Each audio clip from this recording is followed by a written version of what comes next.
Ver se vai aparecer aí. Tá aparecendo aí? Tá, né? Ver se vai sair o vídeo aí. Só mostrar aqui, ó. É uma fábrica de luva. Tá vendo? Aí tem esse molde aqui, que é a forma da mão. Ó, é uma fábrica de luvas aqui em Paraíba do Sul. Esse molde, ele é aquecido, né? Ele está a uma temperatura bem quente, em queimadores ali. Depois eu mostro no outro vídeo. Vocês estão me escutando aí? Então, né? Sim, Rafael.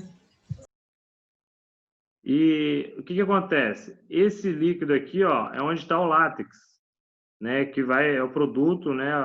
Uma composição de látex e outros produtos químicos que a luva é imersa nesse líquido e ele vai começar a formar aqui uma camada que é essa luva que a gente usa aí de dentista, médico, né? Essas luvas de látex aí. Esse líquido aqui onde está o látex, ele tem que ser mantido a uma temperatura, né, limite aqui, programada já anteriormente, de não sei qual é a faixa de temperatura aqui. E dentro desse, onde está imerso aqui esse líquido, tá vendo essas chapas metálicas aqui? Esses dutos, esse material aqui metálico, né, o tanque. Dentro desse tanque aqui está vindo a água refrigerada do chiller com uma temperatura de 10 graus, né? Aí ela está programada para ficar 10 graus aqui, esse líquido está aqui dentro, sem contato com o látex, e aí, né, um contato com o outro, contato metálico aqui, vai abaixar a temperatura do látex para ele não coagular, né, não atrapalhar a fabricação da luva. Então, ele tem que estar nesse limite. Então, aqui a luva está passando, ou não sei se dá para ver aqui na imagem, esses dutos aqui, ó, vocês estão vendo? São dutos de Sim. PVC revestido com isopor e um outro material isolante. Aqui que está vindo lá de fora, a fábrica vai até lá embaixo aqui, por esses dutos estão vindo a água já refrigerada do processo, que eu vou mostrar ali fora, tá ali fora, o chiller, né, que está circulando aqui. Então vem a água gelada, 10, 11 graus, ela entra ali naquelas paredes ali, naquela caixa metálica onde é o recipiente que está o látex, né? E ela refrigera, né? Diminui a temperatura do líquido ali. E aí volta num processo, aí ela vai voltar mais quente, né? Igual lá vocês já viram o processo de usina nuclear, né? O refrigeramento do reator é um processo, é um ciclo fechado. Então a água vai sair do chiller numa temperatura baixa e ela volta numa temperatura um pouco mais alta, né? Porque para refrigerar os outros tem essa troca de calor. Então passa por esses dutos aqui e refrigera isso aqui, um monte de tanque desses que tem ao longo da linha de produção. Deixa eu ver se eu acho outro vídeo aqui. Esse aqui é a linha de produção, né? Então aqui, por exemplo, são queimadores. Ó. Aqui tem que esquentar a forma da luva, esquentar o processo. Então, para a fabricação dela, ela passa por vários processos aqui e tem a parte de aquecimento do molde e tem a parte de refrigeração, né, diminuição da temperatura do látex que está sendo jogado nessa forma, né, para fabricar a luva. Então, essa aqui é a linha de produção, tem mais, sei lá quantos, acho que tem umas 10 linhas de produção. Não sei se dá para ver direito. Deixa eu ver, esse aqui eu já estava conversando com ele. Aí, beleza. Aqui é a interface até que o cara deixou comigo, que está aqui em casa. A HM que ele usa lá, um fabricante da Itália. Deixa eu achar outro vídeo aqui. Ué.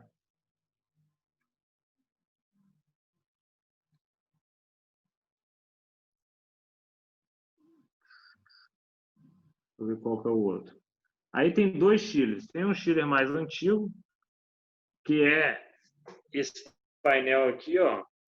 O cara está programando, ó, set point, temperatura de 10 graus, né? É a temperatura que ele quer que saia o líquido e um diferencial de 3 graus, né? A faixa limite para a refrigeração do líquido ali. Então, essa máquina aqui, esse chiller aqui, eu vou mostrar dois. Tá um do lado do outro, não sei se vai dar para entender. ele está mostrando aqui, ó, a temperatura. Aí apareceu ali, ó, a temperatura do fluido. Não sei se está dando para vocês enxergarem aí. Deixa eu voltar aqui. Isso aí é a IHM, né? A interface homem-máquina que está controlando lá a CPU, o controlador. Ó, set point, diferencial. Eu só ver a temperatura de retorno aqui. Eu acho que ele mostra aqui. Tá dando para vocês verem aí? Olha lá, a temperatura do fluido. Tá compartilhando com vocês? Não, né? Tá Não, tá aparecendo aí? mostrando sua área aí de documentos. Ué, tô falando aqui, ninguém me avisou. Deixa eu voltar. Aqui é HM, ó. A Refrisat, a empresa que faz a manutenção lá, ele determinou 7 pontos de temperatura de referência de 10 graus e um diferencial de 3 graus. Agora está aparecendo aí, né? Mas está travado. Ah, sim. Deixa eu passar aqui. Aí aqui está o controlador CLP, ó, com as entradas e saídas e o cabo de comunicação. Isso aqui é um CLP da Siemens, S7200. Aqui, ó. Tem as entradas, as saídas, o cabo de alimentação e de conexão, o cabo de conexão com a IHM, e aqui é a alimentação em tensão alternada e contínua. Deixa eu tentar dar um zoom aqui, acho que eu não consigo dar um zoom no vídeo, não. Depois eu vou ver se eu edito esses vídeos e mando para vocês aí. Até na próxima aula arrumar meu áudio aqui, eu resolvo isso. Então, ó, tem toda a parte de entrada e saída, sinais analógicos digitais. Aqui tem um módulo acoplado para mais entradas e saídas. Aqui um módulo de alimentação, né? E aqui a CPU, onde estão as memórias e o programa instalado com a programação do Chile. Aqui, ó, tem um relé de sequência de fase para o motor não girar no sentido contrário. Os disjuntores de proteção, né? Os disjuntores e contatores para acionamento dos compressores.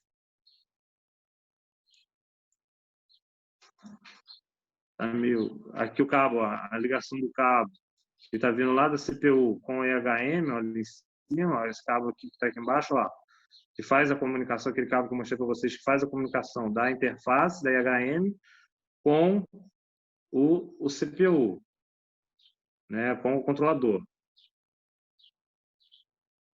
Aqui os caras estavam fazendo a manutenção lá no compressor, ó, tinha vazado gás. Essa é uma máquina mais antiga, um chiller mais antigo, a outra é mais nova. Aí o cara está mostrando aqui todo o processo de condensação, o gás a uma alta pressão, ele fica líquido, ele refrigera, é uma serpentina que tem aqui dentro, e tem uns exaustores aqui para jogar o vapor para cima, né, para o ambiente. Então, tem uma serpentina aqui que está fazendo esse processo de malha fechada, o líquido está vindo aqui, e os compressores são atuados pelo CLP conforme a necessidade de diminuir a temperatura, né? Basicamente isso daqui. Aí deixa eu ir para outro vídeo aqui.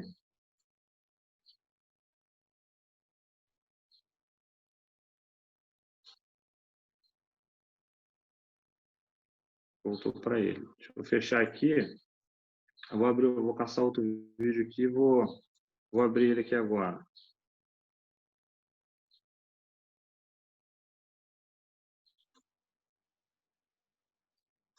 Aqui a foto.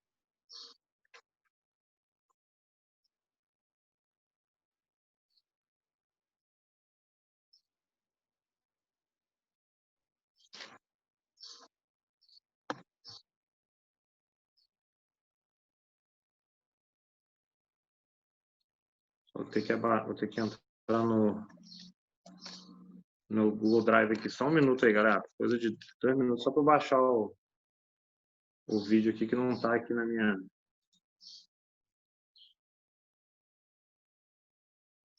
Tá no Drive. Se tivesse baixado antes, não baixou.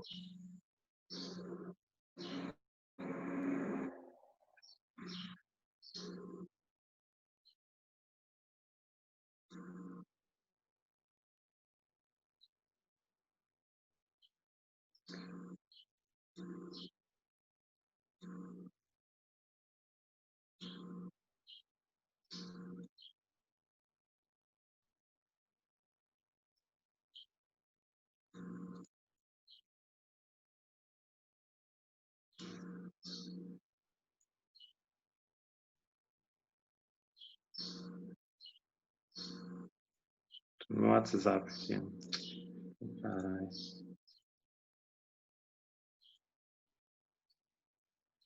Essa aqui, ó, não sei se tá dando para ver direito, já é o outro chiller com o outro CLP menorzinho aqui, ó, já é um processamento mais diferenciado.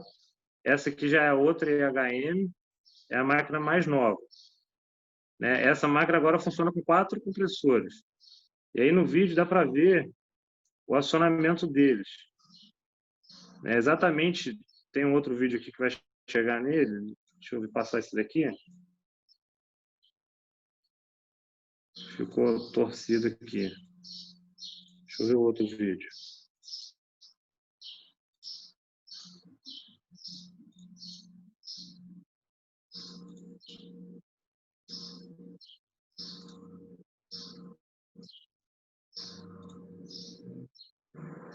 Aqui, ó, acho que é esse aqui, olha só.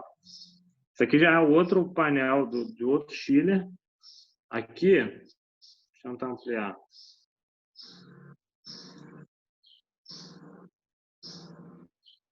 Deixa eu ver se vai pegar o vídeo aqui. Está dando reflexo. Tem a temperatura de retorno. Você está dando para ver, é 9,6 7 pontos e a temperatura de retorno. E aí ele consegue ver os parâmetros ali, ó. Qual que é a temperatura que está indo o fluido, qual a temperatura que está voltando o fluido, qual é a temperatura do equipamento e qual o circuito que está ligado. Tem 4 compressores. São 2 circuitos com 2 compressores cada um. E aí tem o compressor, o circuito 1, o compressor 1 e 2 ó, ligado. Não sei se está dando para vocês visualizarem aí. Ah, caralho. Fui tentar mexer aqui e saiu. Cadê o vídeo? Tentar dar um zoom aqui, não foi. E o outro circuito que tem mais 2 compressores também. Aí ali, ó, eu vou ter que mandar esse vídeo para vocês, porque eu acho que por aqui está ficando ruim. A temperatura está 9 graus, a temperatura estipulada 9 graus, 9,6, e a temperatura de retorno estava 13 graus. E aí, no momento, exatamente nesse momento que eu estava gravando aqui, entrou mais outros 2 compressores. É aqui, ó. Tem 1, 2 e 3. Aqui está dando reflexo da luz para caramba, o computador está pior de ver. Vou ver se dá para ver que aparece pintadinho de preto os 4 compressores. E aí ele mostra na hora que cada um desses compressores entra para diminuir a temperatura. Aqui, ó. Está 9,6 a temperatura estipulada. Está 13 graus a temperatura do fluido, ou seja, tem que baixar ela está acima do que foi programado. Aí tem as máquinas ligadas aqui, ó. Aqui tem o 1, 2, 3 e 4. Não sei se está dando para ver. Acho que está muito ruim a imagem. Tá ruim. Né? Mas tá pintado de preto aqui, ó. O 1, o 2 são os compressores que estão ligados. E o 3 e 4 estão desligados. Conforme a temperatura subiu ali, a da água de retorno, ele vai acionar automaticamente e vai abaixar a temperatura. Está 13,1. É que está dando reflexo aqui. Eu filmei isso ontem lá. Mas a gente pode até fazer uma visita técnica lá e ver isso pessoalmente. Eu tenho acesso lá. Né? Marcar um dia aí, quem puder, quem quiser ir. Olha lá. Agora, não sei se está dando para ver melhor. Acho que está menos pior agora. Circuito 1, compressor 1, compressor 2 e entrou 4. A temperatura do fluido que estava 13 ponto alguma coisa, já baixou para 12, está baixando aqui, 12,8, 12,7. O estipulado é o 7 point aqui, 9,6. Né? Isso aqui foi ontem. Aí tem a data e hora aqui, 18/9/2020, 11h16. Máquina ligada. E aí, ó, ele vai entrar, olha lá, entrou agora o circuito 3 também, entrou mais um compressor, para aumentar a refrigeração da água, né? Porque estava estipulado 9,6 e ele estava tendo sensor de temperatura de retorno do fluido, estava com a informação de que estava 13 graus. Então, ele manda o atuador acionar os outros 2 compressores. Agora estão os 4 ligados ao mesmo tempo. Olha lá, aí a temperatura começa a descer, ó. 11, 11,1, 11,2, instantâneo, muito rápido. 10,8.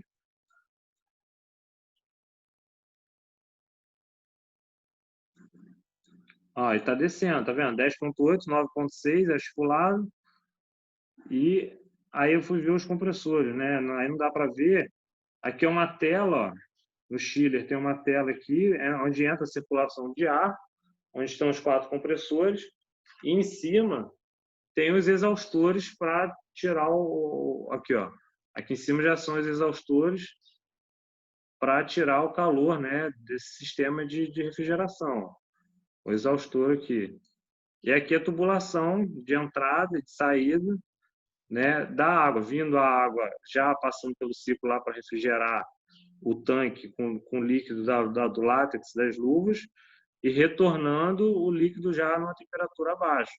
Então, essa é a função dele, é manter o sistema numa temperatura muito baixa. Mas como ela está fazendo a troca de calor lá dentro, onde estão as luvas, a fabricação, né, acaba aquecendo esse fluido.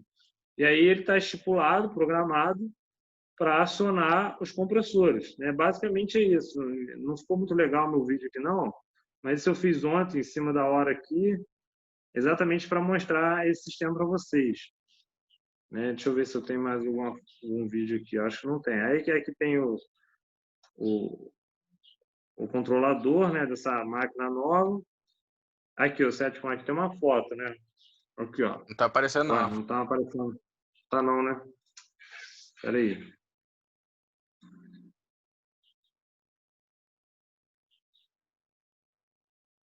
Tem essa foto aqui, ó. Tá vendo? Nesse momento aqui, essa foto tá melhor de ver. Tá muito ruim o vídeo ali. Vou marcar com vocês, se alguém topar aí, não sei que essa pandemia dá para visitar, porque isso aqui é numa área aberta, né? Na parte de fora do galpão. Se alguém tiver interesse aí, a gente marca para um sábado à tarde, alguma coisa, e visita a fábrica lá e vê todo o processo. Dá para ver subestação, banco de capacitor, como é que funciona, tem estação de tratamento de água, de esgoto.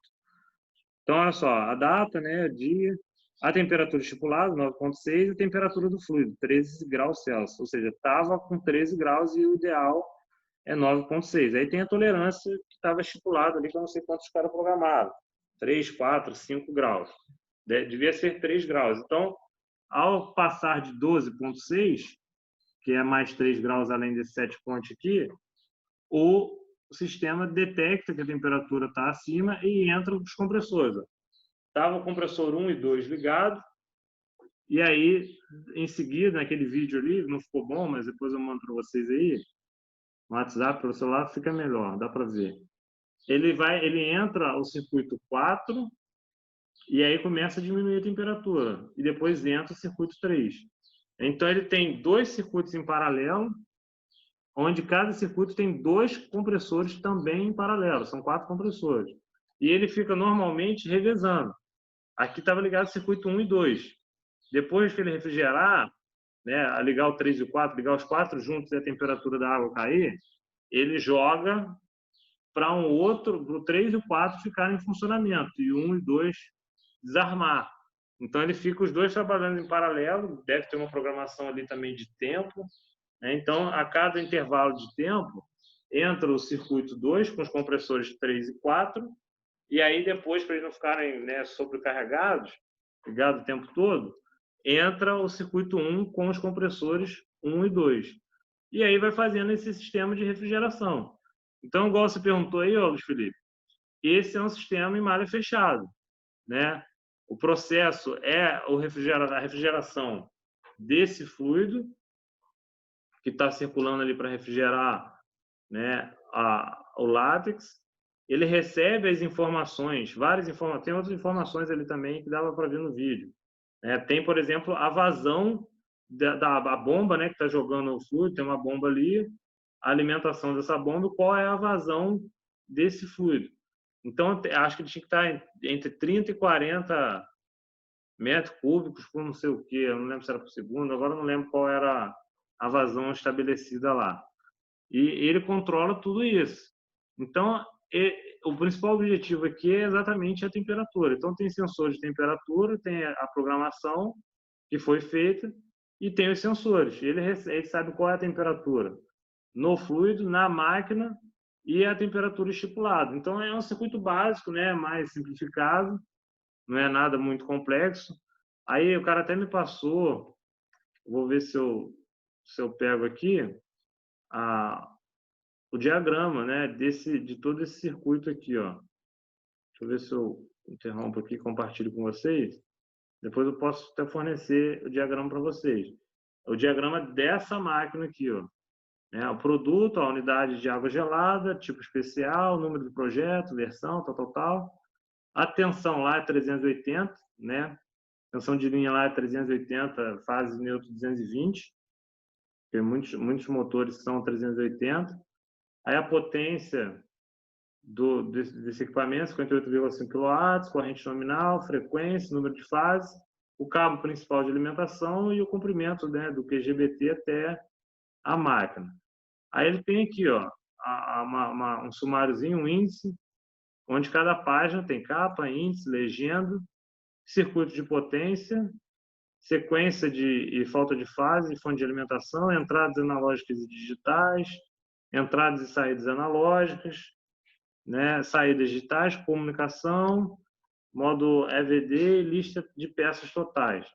Então tem aqui, ó, uma lista de simbologia, né? Cada sigla representa um componente, então menos B aqui, o B aqui, ó, sensor de temperatura, o CN, controle de nível, CF, controle de fluxo, CT, controlador de temperatura, D, temporizador, F, disjuntor, G, fonte chaveada, H, sinalização visual ou sonora, o K, contatores de potência, KA, contatores auxiliares, M, motores, MP, modo de proteção do compressor, o P, pressostatos, Q, disjuntor motor, RN, relé de nível, RSF, sequencial monitor de fase, S, botões seletores e fim de curso, T, transformador, TP, transdutor de pressão, o transdutor de pressão que vai transformar a pressão em sinal elétrico para dar informação para o CLP, o U aqui que são os moduladores e conversores, V, relé de estado sólido, diodo, transistor, tiristor, X, bornes, tomadas e plug, e Y, válvula do solenoide. Aí tem as cores dos cabos, ó, preto, cabo de potência, corrente alternada, de 200 a 500 volts, marrom, cabo de comando, 24 volts em corrente alternada, vermelho, comando, 110, 220 volts, corrente alternada, azul neutro, azul claro, né? Azul escuro, o comando, o positivo do comando, 24 volts, o cinza, negativo, verde e amarelo, terra, e o laranja, as interligações externas.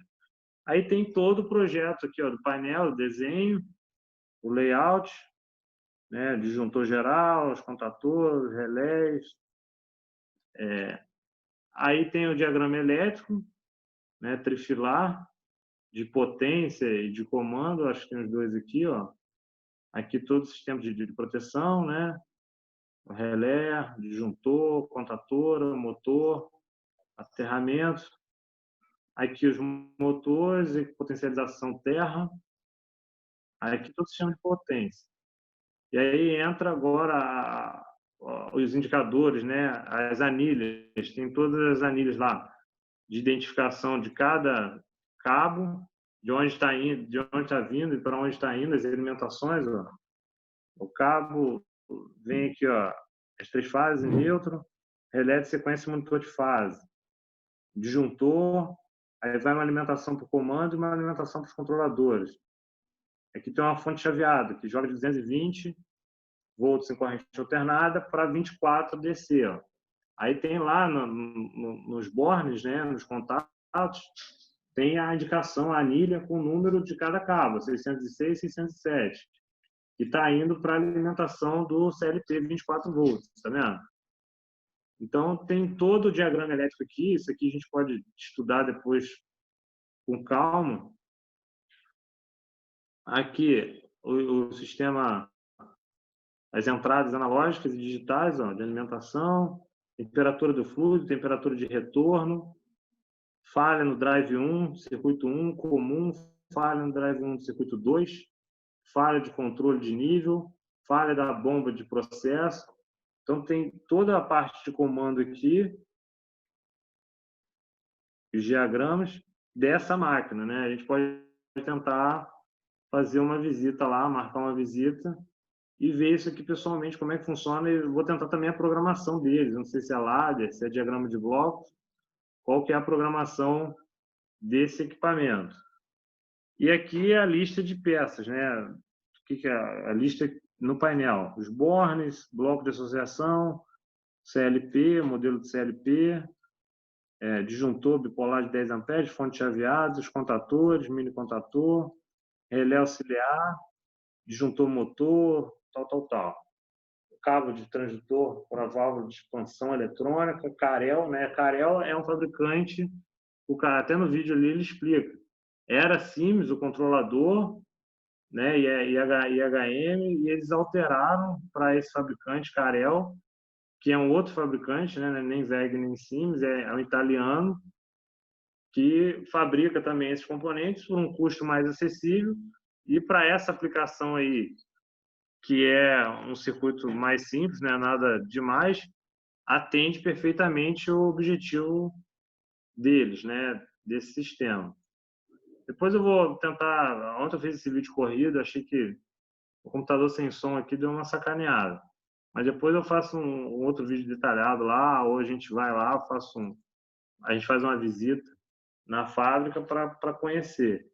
Então, basicamente, o que eu queria mostrar, acho que deu para entender, apesar do vídeo não estar claro ali, é o processo do chiller, a temperatura especificada e o circuito fechado dele, né? As entradas e saídas e como que funciona, o que ele tem lá de entrada e saída e a temperatura. Então, teve uma programação no CPU para temperatura de 9,6, estava como informação de entrada do sensor a temperatura de 13,1, 13,2, né? Então a CPU estava programada para quando se a temperatura tivesse muito acima do 9,6, acho que era 9,6 mais 3 volts, ele entrar, mandar a informação para o compressor, e aí a IHM mostra que o compressor está ligado ou desligado, né? A interface, homem-máquina, e ele executa a ligação do compressor para diminuir a temperatura do fluido no processo. E depois, novamente, ele faz a leitura da nova temperatura. Então, o tempo todo, ele está ali com a temperatura baixando 12, 12,5, 12,4, 12,3 e está mandando, está com o compressor ligado. Quando atingir a temperatura de 9,6, que é a estipulada, ele vai desligar 2 compressores daqueles 4 que tem lá, que é o circuito 2, e aí deixa 2 compressores ligados. Depois, se não tiver nenhuma variação, aumento da temperatura além do limite, ele desliga os 2 compressores primeiros e liga os outros 2. Ele vai fazendo um sincronismo entre os dois, um revezamento, para evitar também que um fique operando o tempo todo e que o outro só entre quando tem a necessidade de abaixar a temperatura, né? Então, essa é mais ou menos, não sei se ficou claro para todo mundo entender, como que funciona o CLP, né? Então, a fonte de alimentação que a gente viu ali, 220, e aí tem um retificador de corrente alternada para contínua para jogar para 24 volts para alimentar essas saídas. E o principal, que a gente vai estudar com mais detalhes depois, que são as linguagens de programação. Então, a gente vai ver aí mais para frente quais são essas linguagens, né? E como que a gente faz a programação. Então, a gente vai fazer alguns exercícios com alguns processos, né? Para simular quais são as variáveis de entrada e de saída e montar uma programação para um CLP. Né? Aí eu tenho que ver com o Alex também, não tive a oportunidade de conversar com ele, para ver quais as práticas que ele vai aplicar. Vocês já tiveram uma aula com ele aí já, não já? Quais são as práticas que vocês vão fazer lá no laboratório de automação, né? A gente já pode até dar uma olhada sobre isso. E as entradas e saídas, que podem ser todos esses tipos, digitais e analógicos. As saídas também. Lembrando que as digitais são 2 modos só, 0 e 1, ligado e desligado, né? Também chamado de discreto, e as analógicas, que são as variáveis, que tem várias faixas de valores. Né? Então, aquela, por exemplo, ali era uma entrada analógica, estava medindo a temperatura, as faixas de temperatura. Né? Lembrando aí, ó, as saídas digitais, as entradas. Então, basicamente, é isso que eu queria que vocês entendessem a princípio na aula de hoje. O que é um controlador lógico programável, né, o CLP, quais são os componentes dele. A gente tem, né, memória, a CPU, as entradas, saídas, fonte de alimentação, e que é um computador, é como se fosse um computador, né, um cérebro, um computador programado pela gente, mas que executa sozinho as funções que a gente programou, através de detecção de sinais de entrada e saída, né? E aí a gente vai ver depois também os dispositivos de entrada e saída. Ó.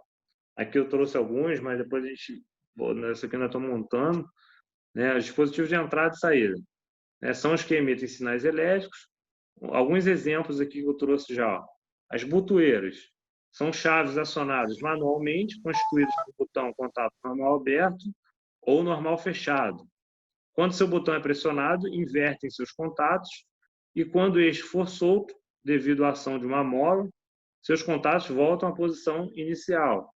Então, tem vários tipos de botões, de botoeiras. As chaves de fim de curso são chaves acionadas mecanicamente por meio de um rolete mecânico ou gatilho, fazendo com que seus contatos sejam invertidos ao serem acionados. Geralmente são posicionados no decorrer do percurso de cabeçotes de máquinas ou hastes de cilindros.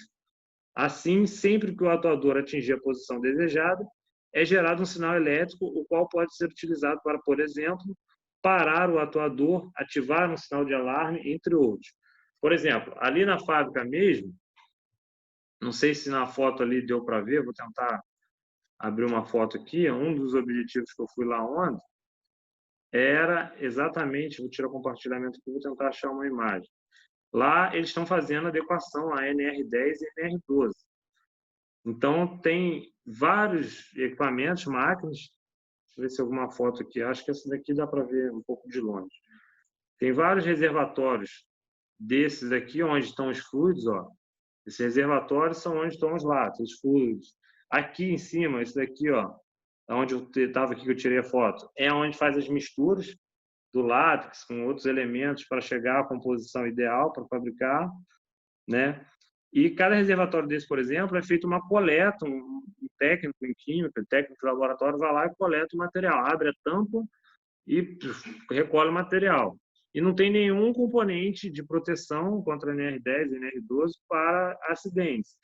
Então, eles estão com o objetivo agora de botar essa chave de fim de curso, vai ter que botar um sensor, uma chave de fim de curso, para que quando um técnico for levantar a tampa para fazer a coleta do fluido, do material ali, do látex, ele desarmar o motor, para que caso ocorra algum acidente, esteja tudo desenergizado. Então, o cara, para coletar o líquido, ele não pode coletar com a máquina girando lá dentro. Né? Se ele cai dentro ali de algum recipiente desse, ele vai ser triturado ali dentro. Né? É só um exemplo. Tem muito acidente em indústria dessa forma. Então, a NR12, que é NR relacionada a máquinas, a gente tem NR10, segurança, serviço em eletricidade, e tem NR12 para produção de máquinas, contra acidentes, para desligamento, correia, corrente, esse tipo de coisa. Botão de desliga, né? Botão de emergência. Então, muitas fábricas têm esses equipamentos antigos, não estão inadequados, não estão em conformidade com as normas e agora estão passando por esse processo de adequação. Então, nesses reservatórios, por exemplo, vai ter que ser colocado um sistema de chave de fim de curso para, ao cara abrir a tampa, gerar um sinal luminoso ou um alarme e desligar o motor, se for o caso, para ele fazer a coleta do material. Que, para a especificação que eles têm hoje lá, essa é a única forma para resolver o problema. Então, a chave de fim de curso é mais um equipamento, né, que vai dar um sinal de entrada. Aí tem os sensores, né, de proximidade. São chaves eletrônicas que emitem um sinal a detectar a proximidade de um objeto, em esteiras, hastes de cilindros ou cabeçotes de máquinas. Os sensores de proximidade podem ser de diversos tipos, entre eles estão os indutivos, capacitivos e óticos. Podem ser de corrente contínua ou corrente alternada. As grandes vantagens no seu uso são não necessitar de energia mecânica para funcionar, atuar por aproximação sem contato físico com a peça, são totalmente vedados, né? Tem alguns que são blindados contra poeira, né? Líquido, essas coisas. Funcionam com elevada velocidade de comutação e são imunes à vibração e choque mecânico. Então, pode ser instalados em diversos ambientes que possuem intempéries aí que podem atrapalhar o funcionamento de equipamentos. Esses já são sensores protegidos. E aí tem vários tipos de sensores, a corrente contínua com 3 ou 4 fios, né? Sensores CC de 4 fios possuem 2 fios de alimentação, um fio ligado a um contato normal aberto e um fio ligado a um contato normal fechado. Os sensores CC de 3 fios possuem somente contato normal aberto. E os sensores CC de 3 ou 4 fios são divididos em 2 tipos, PNP e NPN. Os sensores PNP são os sensores que possuem saída positiva, ou seja, a carga ligada entre a saída do sensor e o negativo da alimentação. E o NPN é o contrário, os sensores que possuem saída negativa, ou seja, a carga é ligada entre a saída do sensor e o positivo da alimentação, né? Aí mais um esboço desse tipo de ligação, PNP e NPN, né? Sensores de 3 ou 4 fios. Os sensores também têm sensor CC de 2 fios, que devem ser ligados em série com a carga. Esse tipo de sensor, é importante observar que a alimentação do circuito é feita através da própria carga. Portanto, não é recomendado para acionar cargas eletrônicas com corrente de manutenção muito baixa. Sensores de corrente alternada de 3 ou 4 fios, também existe corrente alternada, assim como sensores CC de 3 ou 4 fios, utilizam 2 fios para alimentação e 2 fios para contatos. Nesse tipo de sensor, a carga é ligada entre a saída do sensor e o neutro e são encontrados normalmente para tensões de 127 a 250 volts. Então, aqui um resumo dos tipos de saída, ó. Corrente alternada, corrente contínua, 2 fios, 3 fios e 4 fios, né? Aí PNP e NPN vai depender se quer dar um sinal positivo ou negativo. A característica dos sensores de proximidade, ó. Eles têm uma face sensora, é a face do sensor de nível, sensor sensível à aproximação do alvo. Distância sensora é a distância em que a aproximação de um acionador provoca alteração no estado de saída de um sensor. E o alvo padrão, né? O alvo padrão é uma plaqueta quadrada de aço carbono com 1 milímetro de espessura, com comprimentos dos lados iguais ao diâmetro da face ativa ou 3 vezes o alcance nominal, o que for maior. Então, aí um exemplo de sensor de proximidade. Distância sensora nominal é a distância máxima que o sensor pode operar utilizando um alvo padrão.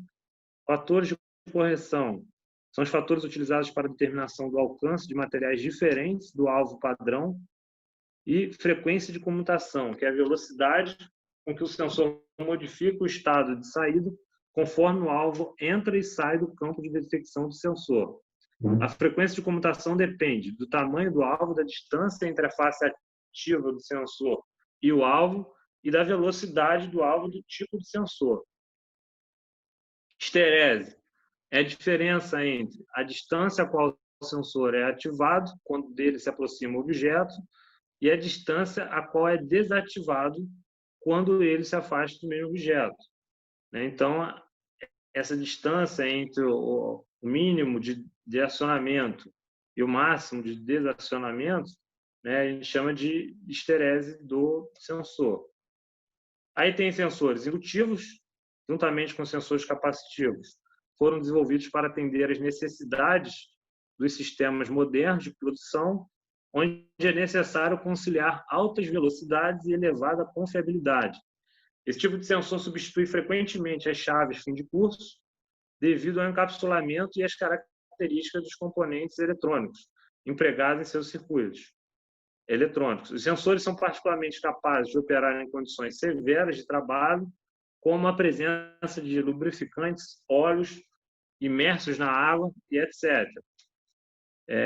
Um circuito eletrônico forma um campo eletromagnético de fronte à face sensora do sensor. Ao inserirmos nessa região um corpo metálico, parte desse campo é absorvido, provocando a comutação do sinal de saída do sensor. Até o Pedro está aí? O Pedro estava fazendo um sensor, um Opa, detector de materiais, né, Pedro? Acabou que chegou a terminar aquela protótipo, não? Não, mas eu estou fazendo algo muito parecido lá no estágio do observatório. A gente está fazendo um sensor fluxo rate e ele detecta campos contínuos ou com baixa frequência. Ele serve para detectar o campo magnético da Terra. Então, a ideia é basicamente a mesma. Muda uns conceitos bem assim, bem pontuais, mas o conceito é o mesmo. Maneiro, maneiro. Projeto maneiro. Né? Lá no observatório vocês fazem... Qual que é a função lá? Que tipo de coisas que tem lá? Como é que é Cara, feito então, lá? do que tem lá, basicamente é fazer um monitoramento dos equipamentos, aquisição de dados, essas coisas, né? E fazer uma medida manual, né? Porque tem os equipamentos que mede, né, com a eletrônica lá automaticamente o campo, e tem uma medida que a gente faz, né? Que a gente chama de fazer a linha de base, né? Que é um parâmetro que a gente tem do campo magnético da Terra para poder comparar com os dados medidos com os variômetros, que são essas máquinas que medem o campo magnético em 3 eixos, né? Vertical, horizontal, X, Y, Z. E é isso que a gente faz lá. Aí tem a parte de processamento de dados, que usa MATLAB, né? Que pega todas essas informações e gera o gráfico para ver como é que está a distorção de campo, se teve alguma anomalia solar ou algum evento, né? É bem bacana ver isso no gráfico. E essa ideia aí agora desse projetinho, a gente está desenvolvendo essa tecnologia desse equipamento para a gente poder entender mais a fundo a eletrônica, como funciona o sensor, né? Que é Entendi. uma parte interessante, entendeu? Com certeza, quem entrar lá no estágio depois vai dar continuidade a esse projeto, porque eles querem muito, entendeu? E assim, Entendi. eu já dei uma adiantada a mais Bacana, né? nessa parte, entendeu? É bem legal, cara. Não, agrega muito, cara. O observatório é um negócio assim, pouco explorado, eu acho, né? Porque tem um Sim, conhecimento enorme, né? E sim, ninguém vai lá, a gente nunca fez visita técnica lá, tem que até a gente tentar juntar isso daí, fazer uma e visita, conhecer. a ideia também, junto com a criação desse sensor, é porque lá na parte dos visitantes tem todos os equipamentos antigos, né? Que era tudo mecânico, né? Que fazia Entendi. toda a parte lá de Tudo geração de ultrapassado já. gráficos, né? E a gente está querendo fazer essa parte eletrônica, porque hoje não pode entrar pessoas no pavilhão de medida, porque interfere muito no campo, entendeu? Entendi. Qualquer passada ali por perto, mesmo que você esteja desmagnetizado, né, sem nenhum metal, sem celular nem nada, ainda assim dá uma interferência muito grande na medida do campo, porque a escala é Entendi. de microtesla, então é bem baixinho. Caraca. Então a ideia é desenvolver isso daí para poder apresentar para a galera, né, funcionamento agora, né, com novas tecnologias. Entendi. Maneiro. Trabalho top desenvolvido aí. Cara, muito maneiro mesmo. Quem entrar no estágio aí tá bem, porque é tranquilo, o ambiente é maneiro, aprende Sim, muito essa parte de medição, de eletrônica vai e é ficar craque remunerado, em né? eletromagnetismo. Oi? Vai ter que ficar craque em eletromagnetismo. Vai ter que ficar craque na matéria do Léo, que é o terror da galera aí, né? Eletromagnetismo. É um ou outro. É, Você é um dos que tem mais afinidade, um dos poucos, que é foda. Eletromagnetismo é bravo. Pouca e gente gosta, né? eletromagnetismo e E eletrônica. lá usa muito.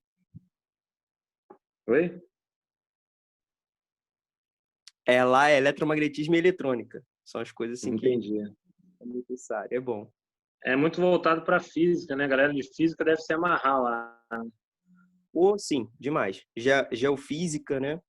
Astronomia Aham. também. Envolve um pouco, né? Envolve, né? Um pouco não, envolve muito, né? Envolve muito. Uhum. Maneiro. Então, vamos lá, para a gente finalizar aqui, ó.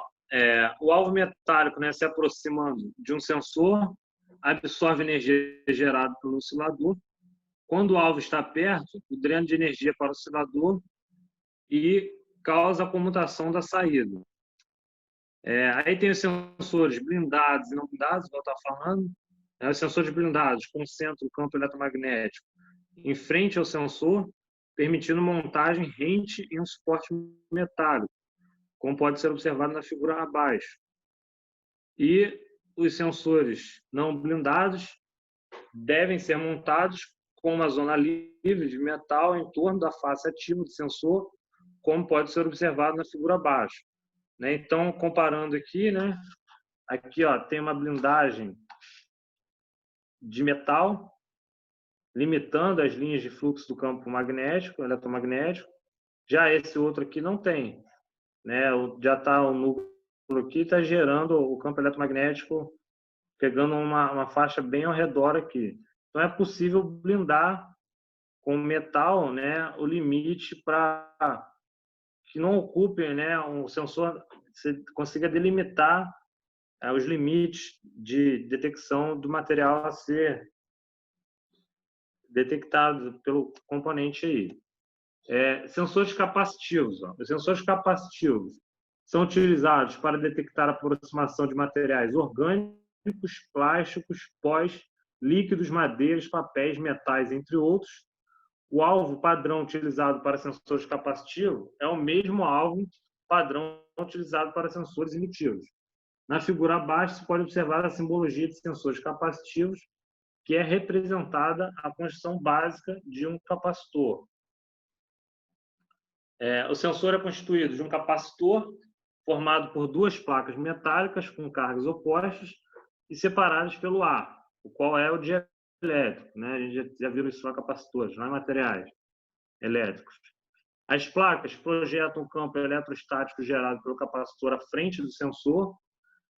A capacitância depende do tamanho do alvo, da constante dielétrica do alvo e da distância entre o alvo e a face do sensor. O funcionamento do sensor é baseado na geração de um campo eletrostático pelo sensor. Então, quando o alvo se aproxima do sensor, a capacitância do circuito interno ao sensor aumenta. Com isso, quando a capacitância alcança um determinado valor, um circuito oscilador para acionamento, por conseguinte, o circuito de saída do sensor. O diagrama em blocos de um sensor capacitivo pode ser observado na figura a seguir. Então, o diagrama em blocos aqui tem um sensor capacitivo, oscilador, circuito de disparo e circuito de saída. Os sensores blindados permitem a utilização dos sensores na detecção de materiais de constantes dielétricas baixas, deixando o sensor sensível à poeira e umidade na face ativa. Na figura abaixo, se pode observar a construção de um sensor capacitivo blindado. O ajuste da sensibilidade diminui a influência de acionamentos laterais no sensor e permite, através de ajuste fino, a detecção de materiais dentro de outros, como pode ser observado na figura. Sensores ópticos ou fotoelétricos. Sensores ópticos são sensores capazes de detectar a presença de um acionador através da emissão e recepção de luz. O funcionamento dos sensores baseia-se na transmissão e recepção de luz infravermelha, a qual é invisível ao olho humano. O transmissor envia o feixe de luz através de um fotodiodo com alta potência e curta duração, para evitar que o receptor confunda a luz emitida com a luz ambiente. O receptor é composto por um fototransistor e um filtro sintonizado na mesma frequência de pulsação do transmissor, o que permite o funcionamento correto. Os sensores ópticos podem ser de 3 tipos: sistema por barreira, por difusão e sistema refletivo. Então, por barreira, na figura abaixo a gente pode observar a simbologia, sensores ópticos por barreira, o emissor e o receptor. No sensor óptico por barreira, o acionamento ocorre quando o alvo interrompe o feixe de luz disposto entre umas unidades independentes colocadas frente a frente. Uma das unidades contém o transmissor, enquanto a outra unidade contém o receptor. Na figura a seguir, pode ser observado o acionamento no sensor óptico por barreira. O sensor óptico por barreira, o acionamento ocorre quando o alvo interrompe o feixe de luz disposto entre duas barreiras, duas unidades independentes, colocadas frente a frente. Uma das unidades contém o transmissor, enquanto a outra contém um receptor. Na figura a seguir, pode ser observado, né? Então, olha só, a gente tem aqui o transmissor e o receptor, e a partir do momento que a gente interrompe ele, né, a gente muda a posição do circuito. A gente até fez no laboratório, no curso técnico, agora para lembrar, um sensor desse, mas com laser, né? Colocamos um laser espelhado, fizemos um suporte de tubulação de PVC, tipo para simular esses sensores de banco. O laser refletia nos espelhos e chegava numa fotocélula. E aí, conforme a gente cortava o laser, acionava uma sirene e um sinal luminoso. Uma prática que a gente fez lá no curso técnico aí de eletrotécnica. Os sensores ópticos por difusão, ó, o acionamento ocorre quando o alvo a ser detectado entra na região de sensibilidade e reflete ao receptor a luz emitida pelo transmissor, sendo que o transmissor e o receptor são montados na mesma unidade. Então, por barreira, é um distante do outro, tem um transmissor e tem um receptor do sinal. Ao ser interrompido, ele aciona. O por difusão, né, ele mesmo tem o emissor, né, e o receptor, e ele reflete no objeto e volta esse sinal para o receptor para mudar o estado do sensor, né? O sensor óptico refletivo, o acionamento ocorre quando o objeto a ser detectado interrompe o feixe de luz que chega ao receptor, refletido por um espelho prismático. Nesses sensores, o transmissor e o receptor são montados em uma única unidade, né? Esse daqui também é bem parecido com o outro, mas esse é o refletivo. Ele já está com estado com a reflexão e, ao interromper, né, tiver uma barreira também, ele muda o sinal. A construção do espelho, o sensor óptico refletivo, né, a construção do espelho prismático não permite que a luz se espalhe por vários ângulos. Potenciômetro, né, vocês já estudaram aí, quando se aplica uma tensão nos extremos de um potenciômetro linear, a tensão entre o extremo inferior e o centro, o eixo, é proporcional à posição linear do potenciômetro deslizante, ou angular, ou rotativo. Então, o potenciômetro é como se fosse uma resistência variável ali, que a gente consegue mudar os valores ajustando ele, né, de forma linear, e tem os potenciômetros também que são exponenciais, né? Você muda um pouquinho ali e a resistência dele já altera bastante, não é linear. No sistema de controle, usam-se potenciômetros especiais de alta linearidade e dimensões adequadas, de fio metálico em geral, com menor desgaste. Então, nessas áreas que a gente está trabalhando, a precisão dele, né, a linearidade, tem que ser muito melhor. Ele tem que ser preciso para que qualquer alteração reflita exatamente o que está sendo proposto. Pressostato é um instrumento de medição de pressão utilizado como componente do sistema de proteção de equipamentos ou processos industriais. Sua função básica é de proteger a integridade de equipamentos contra sobrepressão ou subpressão, aplicados aos mesmos durante seu funcionamento. É constituído, em geral, por um sensor, um mecanismo de ajuste de 7 pontes e uma chave de 2 posições, aberto ou fechado. Como mecanismo de ajuste de 7 pontos, utiliza-se, na maioria das aplicações, uma mola com faixa de ajuste selecionada, conforme pressão de trabalho e ajuste, e em oposição à pressão aplicada. O mecanismo de mudança de estado mais utilizado é o microinterruptor, podendo ser utilizado também ampola de vidro com mercúrio, fechando ou abrindo o contato, que pode ser do tipo normal aberto ou do tipo normal fechado. Termostato é um dispositivo destinado a manter constante a temperatura de um determinado sistema através de regulação automática. A função do termostato é impedir que a temperatura de determinado sistema varie além de certos limites pré-estabelecidos. Um mecanismo desse tipo é composto fundamentalmente por 2 elementos: Um indica a variação térmica sofrida pelo sistema, e é chamado de elemento sensor, e o outro controla essa variação e corrige os desvios de temperatura, mantendo-a dentro do intervalo desejado. Aí um termostato, né, controlando a temperatura de refrigeradores, ferroelétricos, ar-condicionados e muitos outros equipamentos. Exemplos de elementos sensor são as tiras bimetálicas, né, os relés bimetálicos constituídos por metais diferentes, rigidamente ligados e diferentemente coeficientes de expansão térmica. Então, são dois metais com coeficiente de dilatação térmica diferente. Ao ter uma variação de temperatura ali, o metal se desloca, né, abrindo o circuito do relé bimetálico que estaria teoricamente fechado, né? Porque a variação de temperatura ele move, tem um deslocamento mecânico em função da temperatura. Por isso é chamado de bimetal, são dois metais de coeficiente diferente, é submetido a uma variação de temperatura, será forçado a curvar-se, pois os metais não se dilatam igualmente. Esse encurvamento pode ser usado para estabelecer ou interromper um circuito elétrico, que põe em movimento o sistema de correção.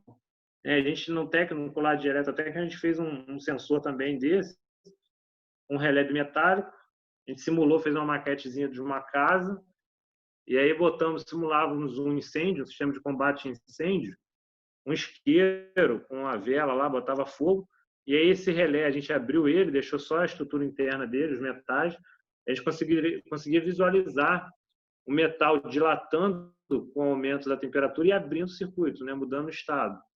E aí isso acionava uma bombinha dessa de carro, de jogar água no para-brisa, e essa bomba acionava, né, jogava água dentro das mangueiras de silicone e tinha ali tipo os sprinklers, né, para simular o sistema de combate a incêndio. E aí apagava a vela, né, um sistema de acionamento, né, liga ou desliga em função da temperatura. Tem um relé bimetálico. Dispositivo de saídas e atuadores, né? Aí é o que a gente já viu, recebem as informações de sinais elétricos enviados pelo sistema com a finalidade de auxiliar ou até mesmo realizar diretamente um trabalho elétrico, mecânico, pneumático ou hidráulico em uma máquina ou processo industrial, ou apenas a fim de realizar sinalização visual ou sonora aos operadores. Entre esses elementos podemos citar relés, contatores, solenoide de válvulas, cilindros, válvulas de controle proporcional, inversor de frequência, motor, etc. Os cilindros, também conhecidos como atuadores pneumáticos ou hidráulicos, podem ser do tipo linear, rotativo ou oscilante. Os mais comuns são do tipo linear, que transforma a pressão do ar comprimido ou do óleo em movimento linear e força. Os tipos de cilindros lineares mais utilizados são o de simples ação e o de dupla ação. Então, aí tem uns exemplos de cilindros, ó.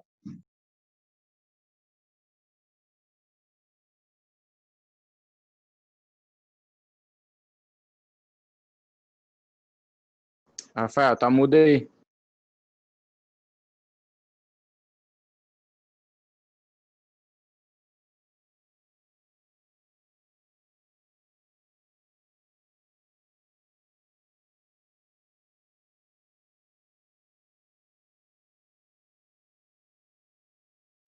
Rafael, você tá sem áudio.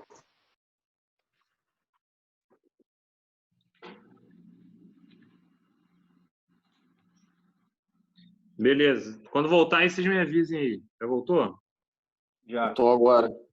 É porque me ligaram aqui, quando aparece uma ligação no celular, ele interrompe o áudio. Vou voltar lá. Se interromper de novo aí, vocês me dão um toque aqui. Vou voltar para a apresentação ali.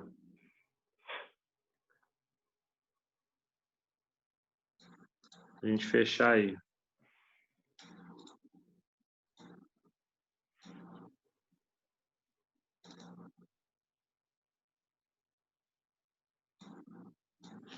Então vamos lá. Os cilindros de simples ação possuem um único orifício pelo qual o ar ou o óleo entra e sai.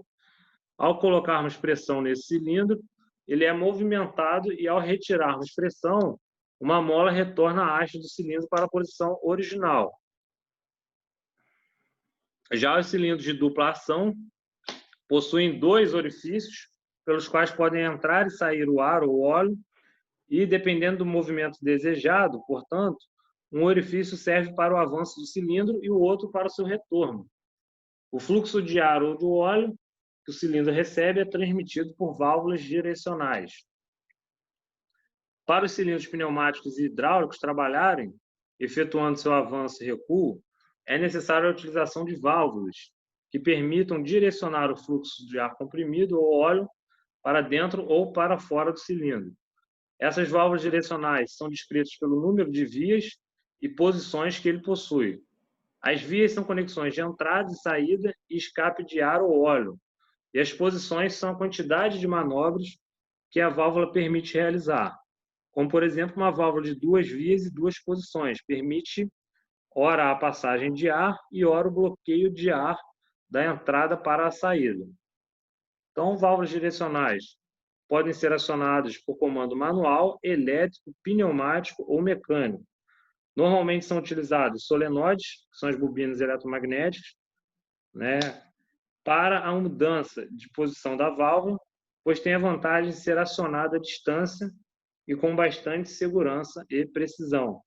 Então, a gente aplica uma energia elétrica na bobina, né, da solenoide, e ao energizar ela muda o estado ali. Relés e contatores, vocês já estudaram em acionamentos, né, são chaves compostas de vários contatos acionados por bobinas eletromagnéticas, são utilizados para comando, sinalização e intertravamento de circuitos elétricos. Quando a bobina é energizada, os contatos normal abertos, né, bobina 1 e a 2, né, são energizados, normal aberto fecham e os contatos normal fechados abrem, né, muda o estado, ou permitindo ou interrompendo a passagem de corrente elétrica por eles. Quando a bobina é desenergizada, uma mola retorna os contatos para a posição original, né? Relés, contatores, vocês já estudaram aí, né? E é isso aí, galera. Felipe, falou aí alguma coisa? Por hoje, o que eu queria passar para vocês é isso, né? Vocês entenderem o que é automação, né? É diferente da mecanização, como funcionam esses controladores, as informações de entrada, saída, programação e alimentação dele, e as memórias que tem interno, e esses todos os componentes que eu dei uma passada rápida hoje aí, que fazem parte dos componentes de detecção, de monitoramento, de acionamento dessas entradas e saídas, né, para fazer uma mudança no processo. Então, o controlador nada mais é do que um computador, como se fosse um cérebro, que recebe informações e toma decisões baseadas no que a gente programou na linguagem de programação dele. Se eu disser que ao apertar o botão, a temperatura estiver em tal estado, vai causar o desligamento de tal motor. Ou se eu tiver a temperatura assim e a vazão assado, vai causar o acionamento de um compressor, né? Para tentar manter o funcionamento das máquinas, né? Do processo de produção. Beleza aí? Alguém tem alguma dúvida? Deu para entender aí? Ficou muito confuso? Sabadão. Deu para entender sim, Rafael. Deu para entender aí? É muita informação, né?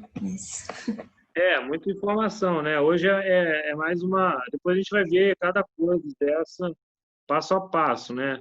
É mais para vocês terem uma visão geral do que a gente vai estudar, onde se aplica, né? Esses componentes, como que é a arquitetura deles. E aí depois a gente vai fazer...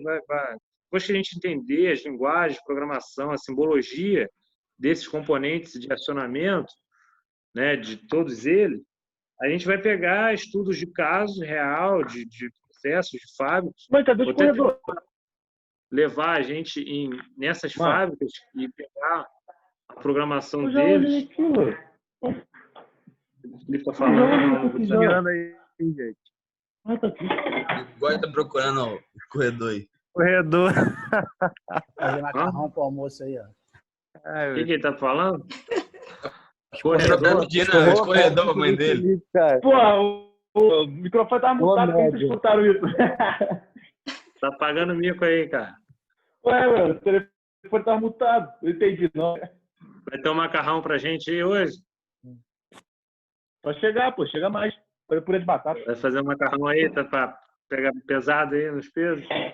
É, tem que voltar, né? Então, galera, é isso aí. É muita informação mesmo, né? Mas a gente vai ver isso tudo passo a passo, vai fazer exercícios das linguagens de fazer a aplicação.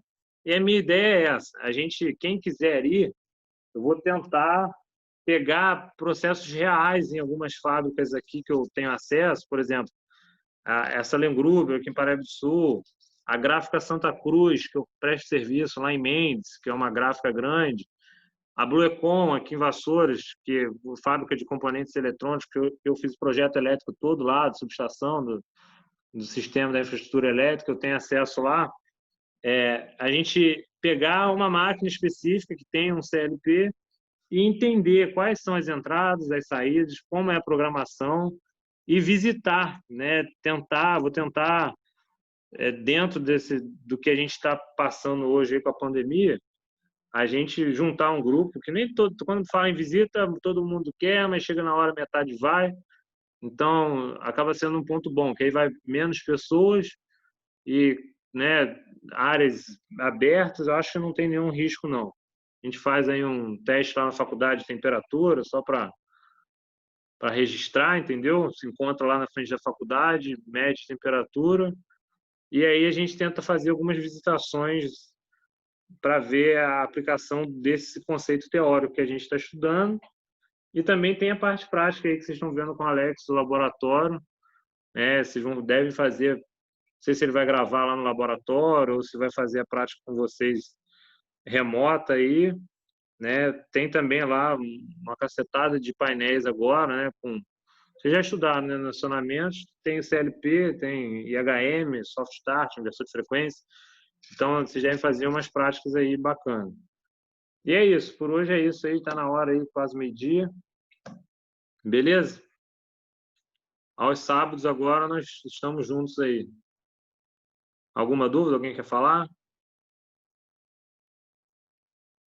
Por mim tá tranquilo, Rafael. Boa tarde aí. Tranquilo por mim. Bom final de semana a todos. Valeu. Obrigado aí pela presença. Bom final de semana para vocês aí. Até semana que vem. Valeu. Valeu, Rafael. Obrigado. Valeu, Rafael. Valeu, Rafael, por estar por você. Um macarrão aí, Felipe. Valeu, obrigado. Vem comer, mais. Ó, fazer um macarrão aí.